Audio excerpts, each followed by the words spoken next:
So Jesus has come to earth, and he has died and been resurrected. And in this part of the Bible story, although not in this part of the church liturgical year, that's a little bit confusing, but in this part of the Bible story, he has ascended back up to God in heaven. And in these next few weeks of readings, we are mostly here in the book of Acts, as well in the book of Galatians, as the early church, what would become the early church, sort of structures itself and figures out how it will be in the world. Many of Jesus' followers have already been kicked out of their synagogues, their places of worship, and as well kicked out of the city of Jerusalem. And this includes Phillip, who then goes to Samaria to preach, which is the territory of the traditional enemy of the Jewish people. So he's there in Samaria, already pretty surprising, preaching the gospel of Jesus. And one day, while Philip is preaching, an angel of the Lord comes to him and tells him to go to the south road. And so Philip is called to one specific person in a chariot going along the road. And you might expect that the angel would send Philip to someone who was really powerful or important or holy. But instead, he is called to an Ethiopian eunuch, a man whose name we never learn. He may have been, this Ethiopian eunuch, may have been one of the descendants of the Jews who had fled in the diaspora and who are still practicing even to this day in parts of Africa. Or he may have been a God-fearer, a non-Jew who was interested in the Jewish religion. Either way, we know that he had traveled we know he had traveled a long way to Jerusalem to worship in the temple. And either way, we know that he was almost certainly not allowed full entrance to that worship. Firstly, he was a foreigner. Ethiopian in the time of the Bible was a term used generally for people with dark skin. And in the ancient world, to the Jewish community in Jerusalem, it would have marked him on sight as distinctly not Jewish. And furthermore, he was a eunuch, which means that he had been castrated at an early age so that he might serve the queen and the court without being a threat to succession. This was a common practice empires used to protect themselves and to create faithful servants. And that too would have been obvious on sight. He would have been shorter, had different proportions, and features and hair that marked him to the people of that time as ritually unfit to worship in the temple. So he was doubly visibly marked as different and less than the other people coming to worship at the temple that day. So twice rejected by the faith he claimed, he was returning home, reading almost certainly out loud, which was the custom of the time, from the prophet Isaiah. And this is who Philip is called to on the road by the angel. And Philip begins the conversation somewhat obnoxiously by asking, "Are you understanding what you're reading?" To which the man replies, "How could I? Since no one will teach me.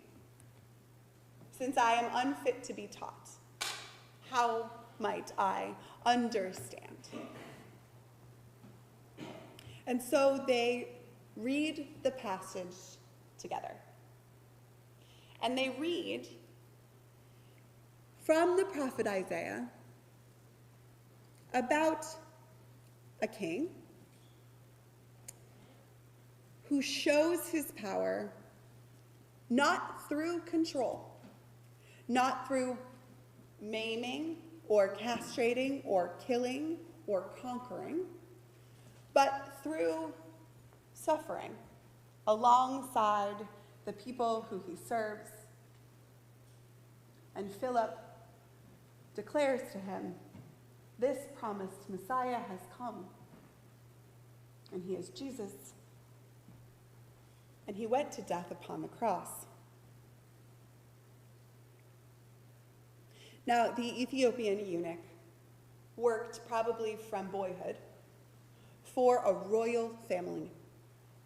He was high up in that court, and so he was intimately familiar with how kings worked, how royal power manifested in the world. His very body had been mutilated to show and preserve royal power. And so, as he reads with Philip, and as they travel along the road, they come to what we can imagine was not much more than a puddle or a pond or perhaps a well. There was some water in this desert region. There was some water on the side of the road, and he says to him, look, there's some water. What is there to prevent me from being baptized? And the answer was everything. Everything. There are lists of reasons for this man to not be able to get baptized. He's a foreigner. He's ritually unclean. He's a sexual or at least gender minority in his culture. He works for a foreign power at odds with Israel. He doesn't look like any of the other Jews. The list probably goes on.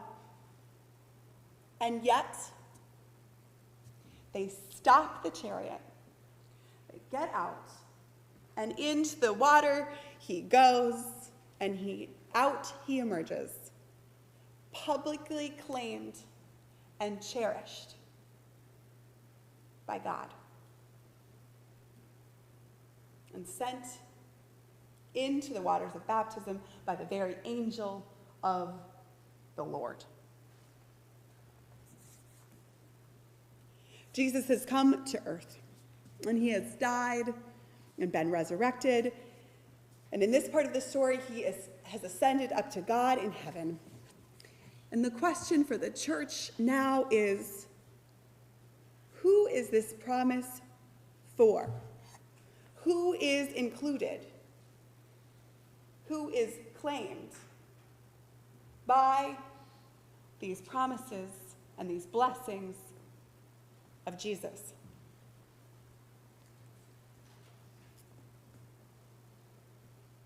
And in these first few chapters about life in the early church, the answer is everyone. The people in Samaria, those ancient enemies of the Jews, and the Ethiopian eunuch, ritually unclean and discarded by his society. Your worst enemy and the best person you know, no matter what race or sexual orientation, whether their body looks like it is holy and blessed, or whether it is visibly marked as different. Rich or poor, learned or unable to read the scriptures, even me, even you.